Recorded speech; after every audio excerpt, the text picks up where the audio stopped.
শ্বাস ঝেড়ে নিজের মাথায় গাঁটটা মারে মেঘ। বলে, ছি মেঘ ছি, কি সব ভাবছিস তুই? কেউ কি তার চাচাতো ভাইয়ের উপর ক্রাশ খায়? ভালো ভদ্র হলেও মানা যেত, এমন গুরু গম্ভীর বদমেজাজি আর হিটলার স্বভাবের কেউ কি কারো ক্রাশ হয়? যে ছেলে 10 বছরের মেয়ের গায়ে হাত তুলতে পারে, সে আর যাই হোক আমার ক্রাশ হতে পারে না। এটা ভাবতেই মেঘের বুক ভেসে আসে কষ্টে।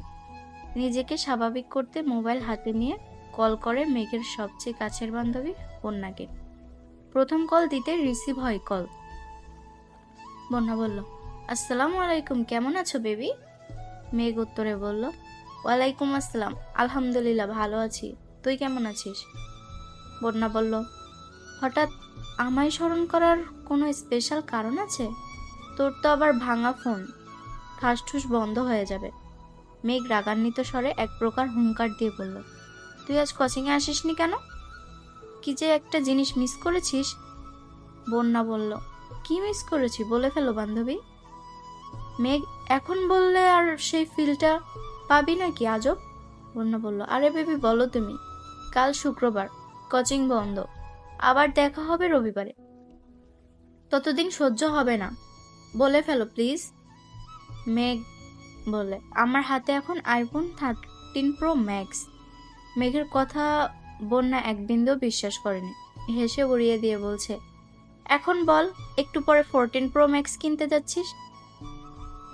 যাকে তার ভাই একটা আধা ভাঙা ফোন দিয়েছে ব্যবহারের জন্য, দিনে 100 বার বন্ধ হয়ে যায়, তার হাতে নাকি আইফোন।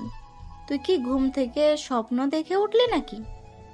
মেঘের উৎফুল্ল মেজাজ আচমকাই বিগড়ে গেল। অভিমানী স্বরে বলল, কাল আবির ভাই আসছেন বিদেশ থেকে, উনিই নিয়ে আসছেন আমার জন্য।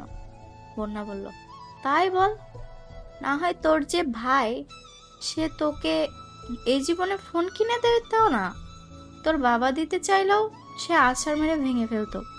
ওয়েট ওয়েট, এই আবির ভাইটা কে রে, যে তোকে ছোটবেলা মেরেছিল সে? মেঘ মুখ কালো করে উত্তর দিল, হ্যাঁ আমার চাচাতো ভাই। বন্যা বলল, তা তোর প্রতি এত মায়া হলো কিভাবে ওনার? মেঘ বলল, জানি না, শোন তোকে কি বলি। বন্যা বলল, হ্যাঁ বল। মেঘ, আসলে আজকে বিকালে আবির ভাইয়াকে দেখে ছোটখাটো একটা শক খেয়েছি। বন্যা বলল, মানে? মেঘ বলল, কি সুদর্শন চেহারা, দাঁড়ানোর স্টাইল, লুক আর অগোছালো চুল দেখে আমার মনটাই এলোমেলো হয়ে গেছে। আমি মনে হয় ওনার উপর ক্রাশ খেয়েছি। মুখ ফুলিয়ে শ্বাস ছেড়ে একটু ধাতস্থ হয়ে গুরুগম্ভীর স্বরে বন্যা বলল, তোর মাথা ঠিক আছে মেঘ? তুই এত বছর যাবৎ বলেছিস এই মানুষটা তোর শৈশব নষ্ট করে দিয়েছে, আজ কিশোরে পা দিতেই এই মানুষটার উপর ক্রাশ খেয়ে ফেলেছিস? মানুষ রং বদলায়, কারণে অকারণে বদলায়, কথাটা এতদিনে শুনেছি, কিন্তু আজ তোকে দেখে মনে হচ্ছে এই কথাটা 100% সত্যি। না হয় যাকে এত বছর শত্রু ভেবে এসেছিস, আজকে তার কথা অবলীলায় বলে যাচ্ছিস। বাহ মেঘ বাহ। মেঘের নীরবতা বুঝতে পেরে বন্যা আবার বলা শুরু করলো, এসব কোনো বিষয় না বেবি, হঠাৎ করে দেখেছিস তাই তো এত আহামরি সুদর্শন লেগেছে।